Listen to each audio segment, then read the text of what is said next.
Hello class 12th, how are you all? Most welcome to my YouTube channel Just Commerce. So in today's class, आज के class में हम सभी जो topic को समझने वाले हैं, ये टॉपिक हमारा बहुत ही इंपॉर्टेंट है, ठीक है। तो चलिए हम आज का क्लास स्टार्ट करते हैं बिना टाइम वेस्ट किए, ठीक है। तो सबसे पहले हम जो आज टॉपिक को समझने वाले हैं, वो थंबनेल देख के तो आपको पता चल ही गया होगा, बट फिर भी मैं यहाँ पे लिख देती हूँ। आज जो हम टॉपिक को समझने वाले हैं, that topic name is calls in arrears. Okay, तो सबसे पहले आपको समझना होगा कि ये कॉल्स इन एरियर का मतलब होता क्या है। तो ये कॉल्स इन एरियर को समझने के लिए हम एक छोटा सा एग्जांपल लेते हैं एंड अभी हम सभी उसी एग्जांपल को समझेंगे। ओके, तो चलिए स्टार्ट करते हैं। सबसे पहले तो हम मान लेते हैं कि देयर इज अ कंपनी, एक एक्स लिमिटेड नाम का कंपनी है, ठीक है, जो कि कितने शेयर्स इशू करती है। तो ये एक्स लिमिटेड नाम की कंपनी है and it issue 10,000 shares.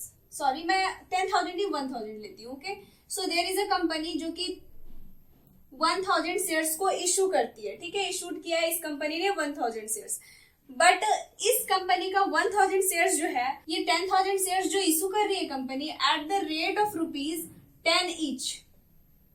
Okay, प्रत्येक शेयर का कीमत कितना है? 10 रुपए। एंड वो इसे कैसे मांग रही है? तो इंस्टॉलमेंट पे मांग रही है, ठीक है। इसका मतलब वो पहले एप्लीकेशन पे 5 रुपीज, अलॉटमेंट पे 3 rupees and first and final call पे, ठीक है, फर्स्ट एंड फाइनल कॉल, क्योंकि अगर लास्ट आखिरी कॉल होता है तो उसके लास्ट में हम फाइनल लगाते हैं, उस पर 2 रुपीज। तो ये हो गया आपका 10 रुपीज, ठीक है। तो कंपनी ने क्या किया? तो एप्लीकेशन पे 5 रुपए डिमांड कर रही है कंपनी, अलॉटमेंट पे 3 रुपए and first and final call पे 2 रुपए मांग रही है, ठीक है। तो एप्लीकेशन का मनी जो है वो कंपनी जनवरी में मांगती है, ठीक है।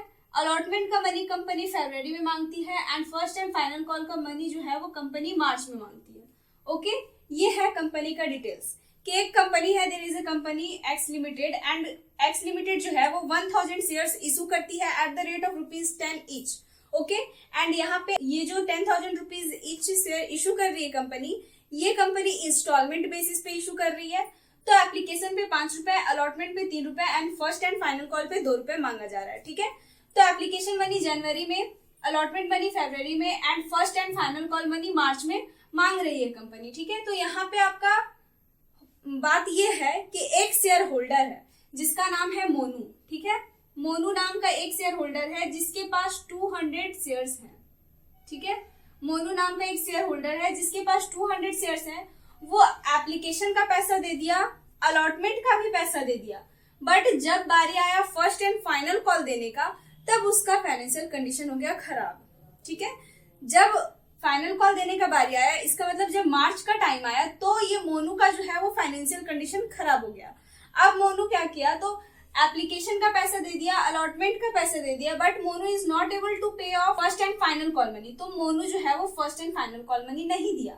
तो जो money Monu first and final call money जो मोनू नहीं दिया है ना, that is called calls in arrear. आई बात समझ में?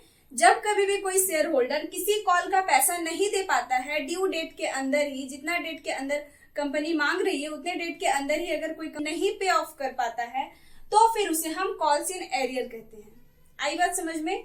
चलिए, तो हम इसे लिख के भी समझ लेते हैं कि कॉल्स इन एरियर होता क्या है, ठीक है। तो चलिए लिखते हैं व्हेन एनी शेयर होल्डर, जब कभी भी कोई शेयर होल्डर डज नॉट पे the amount of call demanded by company। आई बात समझ में? जब कभी भी कोई शेयर होल्डर किसी कॉल का पैसा नहीं दे पाता है जो कंपनी मांगती है उस टाइम पीरियड के अंदर ही। इसका मतलब कि देखिए, जनवरी में एप्लीकेशन का पैसा मांगा, तो जितने भी शेयर होल्डर्स जो हैं वो कंपनी का शेयर्स को परचेस किए होंगे, वो जनवरी में सारे पैसे को चुकता कर दिए होंगे, है ना। एंड फरवरी में वो अलॉटमेंट का दे दिए होंगे, बट मार्च जो है वो फर्स्ट एंड फाइनल कॉल का पेमेंट करने का टाइम है। एंड ये मोनू जो है वो क्या किया है? तो ये मार्च में मोनू जो है वो फर्स्ट एंड फाइनल कॉल का अमाउंट नहीं दे पाया। तो जो amount Monu first and final call का जो अमाउंट नहीं दे पाया ना, that amount is called calls in arrear. आई बात समझ में? अब हम इसका थोड़ा अकाउंटिंग ट्रीटमेंट को समझ लेते हैं, ठीक है। तो accounting treatment of calls in arrear, ठीक है, लिख लो heading accounting treatment of calls in arrear. Okay, so सबसे पहली बात कि जब कभी भी कोई, जैसे कि फर्स्ट एंड फाइनल कॉल पे यहाँ पे मोनू ड्यू रखा है, तो आपको यहाँ पे समझना ये है कि मोनू अगर फर्स्ट एंड फाइनल कॉल पे ड्यू रखा है तो कंपनी को कैसे पता चलेगा कि मोनू जो है वो फर्स्ट एंड फाइनल कॉल का अमाउंट नहीं दिया है। तो पहले जब कंपनी ड्यू करती है तब मालूम होगा या फिर जब बैंक में रिसीव होगा तब मालूम होगा, आप ही बताओ। तो जब कंपनी ड्यू करती है तो कंपनी को कहाँ से मालूम होगा कि कौन शेयर होल्डर दिया है एंड कौन शेयर होल्डर नहीं दिया है। बट जब वो पैसा, जब ये फर्स्ट एंड फाइनल कॉल का अमाउंट बैंक में आ जाता है तब जाके पता चलता है कि 200 शेयर्स का यहाँ पे अमाउंट तो आया ही नहीं। आई बात समझ में? तो चलिए हम इसका अकाउंटिंग कर लेते हैं।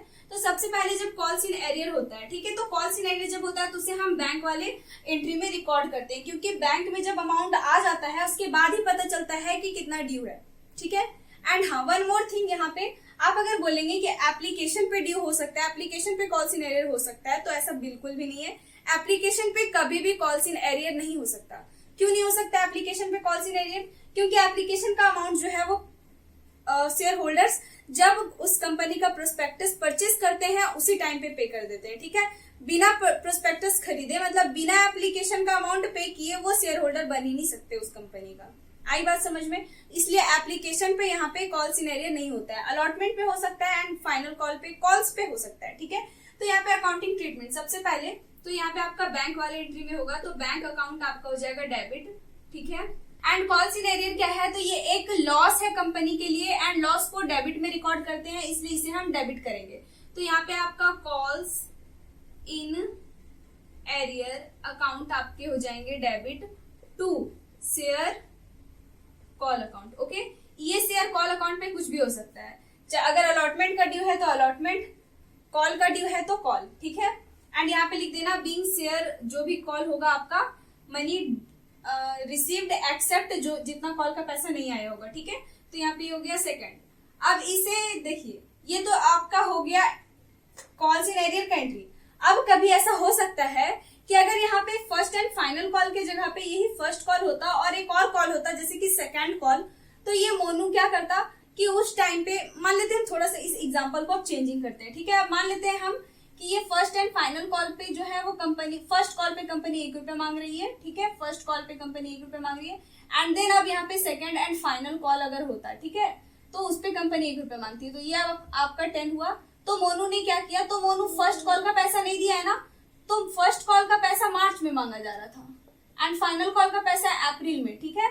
तो क्या अप्रैल में मोनू पे कर सकता है? तो यस, अगर मोनू का फाइनेंशियल कंडीशन ठीक हो जाएगा तो मोनू अप्रैल में तो सेकंड कॉल के साथ में ये जो फर्स्ट कॉल का पैसा उसने नहीं दिया वो तो दे ही सकता है ना, बिल्कुल दे सकता है। तो जब दे देता है उसका, उस टाइम पे हम क्या जनरल एंट्री करते हैं, ठीक है। तो उस टाइम पे देखिए, यहाँ पे कॉल इन एरियर अकाउंट हम डेबिट किए हैं, जब नहीं आया है, जब आ जाएगा तो क्या करेंगे, इस कॉल इन एरियर अकाउंट को क्लोज कर देंगे। एंड क्लोज कैसे करते हैं? अगर किसी अकाउंट को डेबिट किए तो फिर उसे हम क्रेडिट कर देते हैं, तो इस प्रकार से आपका वो अकाउंट क्लोज हो जाता है। आई बात समझ में? तो यहाँ पे आपका हो जाएगा क्या? तो देखिए, आपको यहाँ पे सबसे पहली बात, पहले तो ड्यू वाला एंट्री कर लेना सेकंड कॉल का, उसके बाद जब रिसीव होगा, ठीक है, तो रिसीव कैसे होगा? तो आपका बैंक अकाउंट आप डेबिट करेंगे, bank account debit to share call account, ये तो आप लिखेंगे ही, शेयर कॉल अकाउंट, ये सेकंड कॉल का एंट्री जब अमाउंट रिसीव होगा सेकंड कॉल का। बट यहाँ पे आपको देखना क्या है कि कॉल्स इन एरियर डेबिट किए, तो अब इसे आपको क्रेडिट करना होगा to calls in arrear account. आई बात समझ में? अगर नहीं समझ में आ रहा है ना तो कोई बात नहीं, अभी हम सभी एग्जांपल के थ्रू समझेंगे।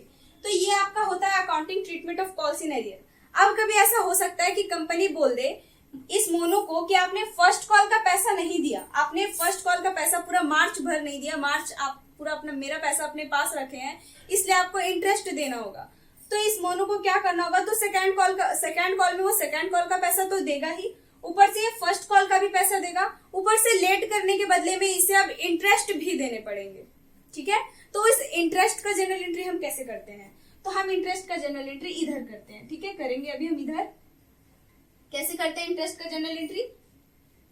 तो देखिए, कंपनी इंटरेस्ट लेगी, इस मोनू से कंपनी क्या करेगी? इंटरेस्ट को लेगी, उसे देना तो नहीं है ना, लेना है तो लेगी, तो उसके लिए क्या है कंपनी के लिए? ये फिर फायदा हो जाएगा ना कि फर्स्ट कॉल का भी पैसा आ रहा है और एक्स्ट्रा जो इंटरेस्ट भी आ रहा है, तो फिर तो ये फायदा हो जाएगा। एंड फायदा किधर रिकॉर्ड करते हैं? क्रेडिट में रिकॉर्ड करते हैं, तो फिर उसे हम क्रेडिट में रिकॉर्ड करेंगे, ओके। तो यहाँ पे आपका हो जाएगा bank account debit to interest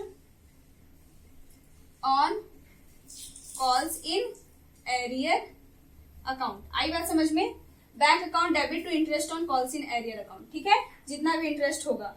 और हाँ, एक चीज और, अगर आपका क्वेश्चन में लिखा हुआ है कि कितना % का इंटरेस्ट दे रहा है वो शेयर होल्डर, तो ठीक है, एंड अगर नहीं लिखा हुआ है तो अकॉर्डिंग टू, आप यहाँ पे लिख लो नोट करके। अच्छा रुको, मैं ये बताने के बाद आपको इरेज करके इसे नोट भी एक लिखवा दूंगी। ओके, सो ये आपका हो गया। अब ये जो इंटरेस्ट आता है ये कंपनी के लिए फायदा है, ये उसे अपने प्रॉफिट एंड लॉस अकाउंट में ट्रांसफर कर देता है, ठीक है।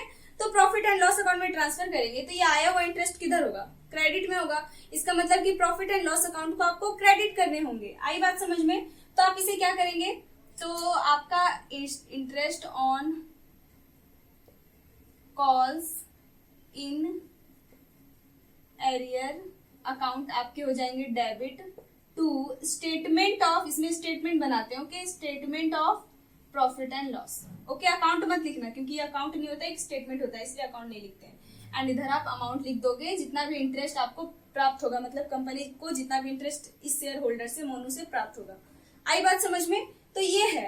एंड हाँ, इसे आप जल्दी से नोट कर लो। अभी हम सभी एक नोट भी लिखने वाले हैं, उस नोट को लिख लो। हो गई? ठीक है, तो चलिए अब मैं इसे क्लीन कर देती हूँ। एंड यहाँ पे हम एक नोट लिखेंगे,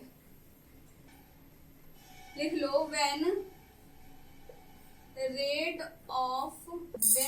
of interest on calls in arrear is not given, ठीक है। जब रेट नहीं दिया रहता है कॉल्स इन एरियर का, ठीक है, जब when rate of interest on calls in arrear is not given, ठीक है, तो वहां पे कौन सा रूल लागू होगा? तो वहां पे रूल होगा अकॉर्डिंग टू टेबल एफ का क्लॉज नंबर 16 में, क्लॉज 16, ठीक है, टेबल एफ का क्लॉज 16I में जो है ये क्या है? According to table F of, according to clause 16I, ठीक है, आप यहाँ पे ऐसे लिख लो, मैं मिस्टेक कर दी मैंने। तो according to clause 16I of table F of companies act 2013, interest on calls in arrear will be 10% per annum. आई बात समझ में? नहीं आई तो फिर से मैं बता देती हूँ कि जब कभी भी क्वेश्चन में interest on calls in arrear का रेट नहीं गिवन होगा तो उस टाइम पे आपको इंटरेस्ट कैसे चार्ज करना है? तो कंपनीज एक्ट 2013 का टेबल एफ का क्लॉज नंबर 16 में दिया हुआ है कि interest on calls in arrear जो है वो आपको 10% ही रखने हैं। आई बात समझ में? यहाँ पे आपको ये बात जानना है कि अगर आप सीबीएसई से हैं तो आपका तो interest on calls in arrear आपको पढ़ना नहीं है, ठीक है, ये आपके सिलेबस से आउट कर दिया गया है। बट आप अगर अदर बोर्ड से हैं तो आपके लिए interest on calls in arrear बहुत इंपॉर्टेंट है।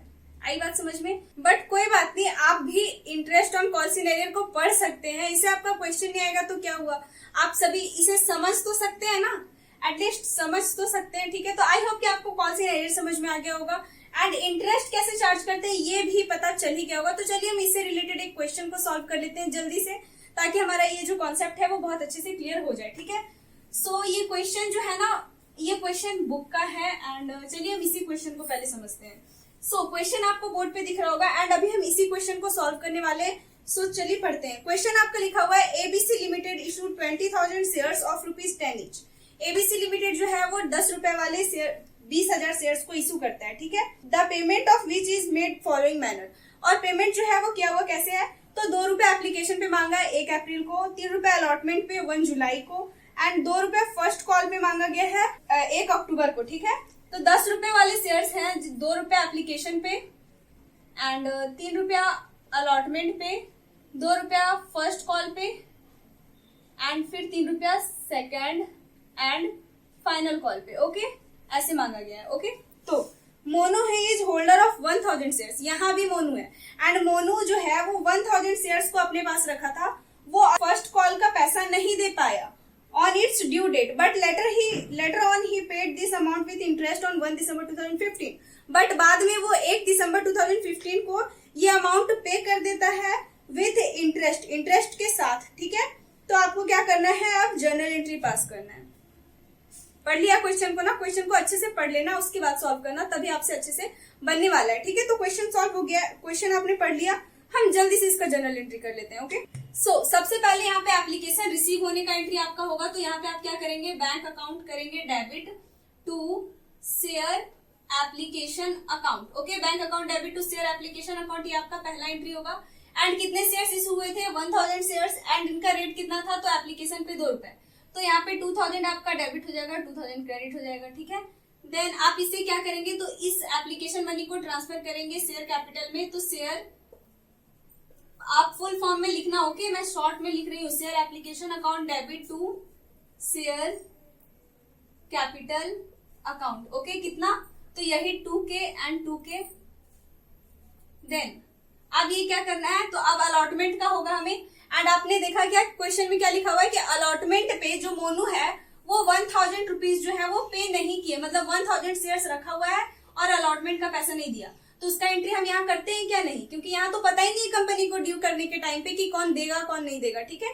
ठीक है, तो यहाँ पे हम जनरल एंट्री करेंगे share allotment account debit. Share allotment account आपका डेबिट हो जाएगा to share capital account. And कितना, तो देखिए 20,000 शेयर्स, सॉरी मेरा मिस्टेक यहाँ पे हो गया।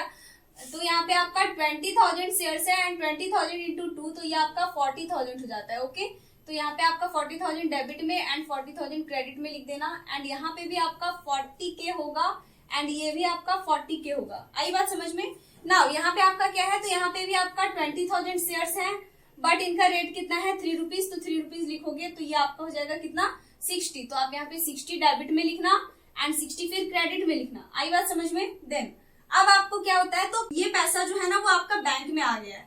तो बैंक में आने का एंट्री क्या करते हैं हम, सबसे पहले बैंक अकाउंट लिखते हैं। बैंक अकाउंट लिखते हैं debit to share allotment account. इतना तो काम आप कर ही सकते हो, ठीक है। शेयर अलॉटमेंट में कितना आना चाहिए था, 60,000 रुपीज।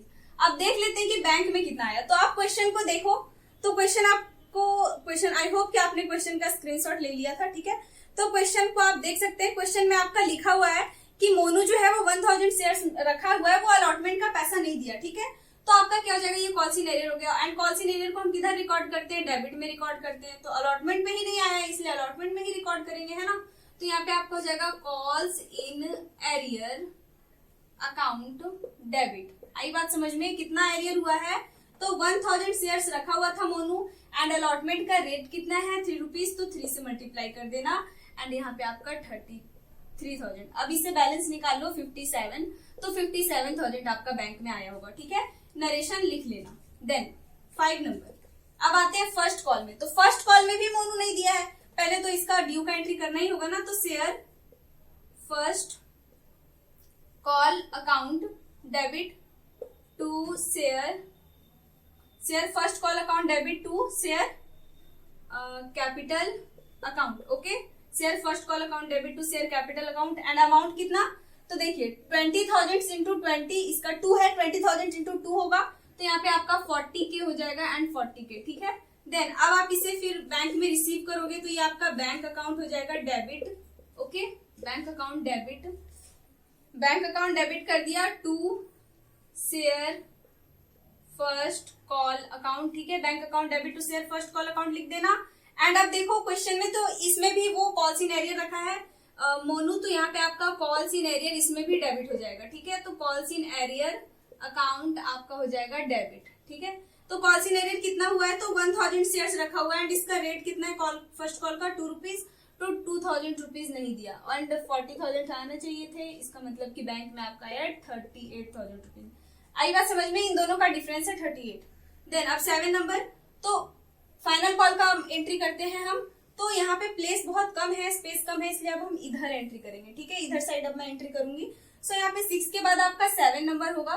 तो ये सेकंड कॉल का पहले तो ड्यू करना होगा आपको, ठीक है। तो मैं इसे इरेज कर देती हूँ। हम यहाँ लिखते हैं शेयर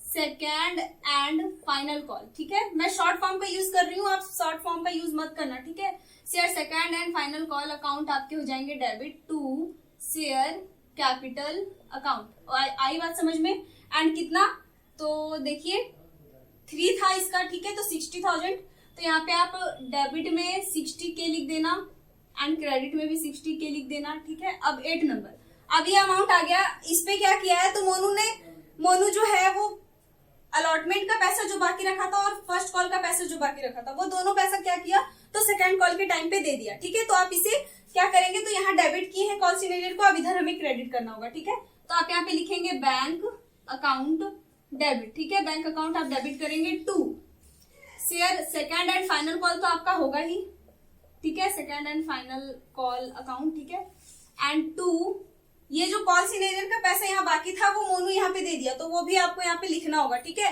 तो आप यहाँ पे लिखेंगे calls in arrear account, okay. अब यहाँ पे कॉल सिनेरियर, अब मैं अभी आपको अमाउंट बताऊंगी कि अमाउंट कैसे लिखते हैं, ठीक है, सेकंड फाइनल कॉल, यहाँ पे स्पेस थोड़ा कम हो गया इसलिए, तो अब इतना काम आप कर लेंगे। एंड हाँ, वन मोर थिंग, यहाँ पे आपका लिखा है कि इंटरेस्ट भी दिए हैं, तो इंटरेस्ट चार्ज करने का एंट्री मैंने आपको क्या बताया था कि इंटरेस्ट जब भी देते हैं तो उसका एंट्री होता है bank account debit to interest on calls in arrear account. मैंने आपको बताया था ना कि interest on calls in arrear account लिखते हैं, तो इसके लिए आपको अलग से एंट्री करने की जरूरत नहीं है, बैंक यहाँ पे डेबिट हो रहा है, यहाँ भी डेबिट हो रहा है, तो टू में हम calls in interest on calls in arrear account लिख देते हैं, ठीक है। तो to interest on calls in arrear account, okay, मैंने शॉर्ट फॉर्म का यूज किया, समझ जाओ, to interest on calls in arrear account है, ओके। सॉरी, ये आपको इतना सेक्रीफाइस करना पड़ रहा है इसके लिए, ठीक है, तो नेक्स्ट टाइम में ध्यान रखूंगी। Then second and final call पे कितना आया, तो 60K, तो 60K लिख देना, मैं यहाँ पे फिर से अच्छे से लिख देती हूँ, to second and final call account, कितना आया 60K, तो 60K लिख देना। एंड कॉल सिनेरियर कितना है, तो देखो यहाँ पे 3,000 रुपीज है आपका इसका अलॉटमेंट का, प्लस 2,000 रुपीज जो है वो आपका फर्स्ट कॉल का है, तो आपका कॉल सिनेरियर कितना हुआ था, 5,000 रुपीज, 5,000 हुए थे ना, तो आप यहाँ पे क्या दिखाओगे, 5,000 दिखाओगे, एंड ये आपका हो जाएगा 5K। अब इंटरेस्ट कैसे हम कैलकुलेट करेंगे, तो इंटरेस्ट हम यहाँ पे कैलकुलेट करते हैं, वर्किंग नोट करके लिख लेना। सबसे पहले ये 3,000 का कैलकुलेट होगा, तो देखो वन मोर थिंग यहाँ पे मैंने आपको बताना मैं भूल गई कि यहाँ पे आपको डेट लिखना था, ठीक है। तो आप देख सकते हैं क्वेश्चन में, आप क्वेश्चन को अपने कॉपी में देखो कि जो अलॉटमेंट है वो 1 जुलाई को मांगा गया है, ठीक है। तो इसका डेट पहले तो 10% देना है, लिख लो ऐसे, एंड कब मांगा गया है, तो जुलाई से लेकर के कब तक, दिसंबर तक, तो जुलाई टू दिसंबर देख लीजिए, दिसंबर को वो दिया है, तो जुलाई अगस्त सितंबर अक्टूबर नवंबर, एंड दिसंबर आपको पूरा नहीं लेना क्योंकि 1 दिसंबर को ही पे कर दिया, तो 1 दिसंबर को पे कर दिया तो पूरे मंथ लेंगे क्या, नहीं, 1 दिसंबर को ही पे कर दिया ना, इसलिए 5/12। एंड अब आप इसे सॉल्व कर लो, तो यहाँ पे ये 12 से आपका कट जाता है 25 बार में, तो यहाँ पे आपका 125 रुपीज हो गया, ये 3,000 का इंटरेस्ट। बट यहाँ पे बस 3,000 है क्या, नहीं, 2,000 भी तो है, तो 2,000 वाला का भी आपको निकालना होगा, ठीक है।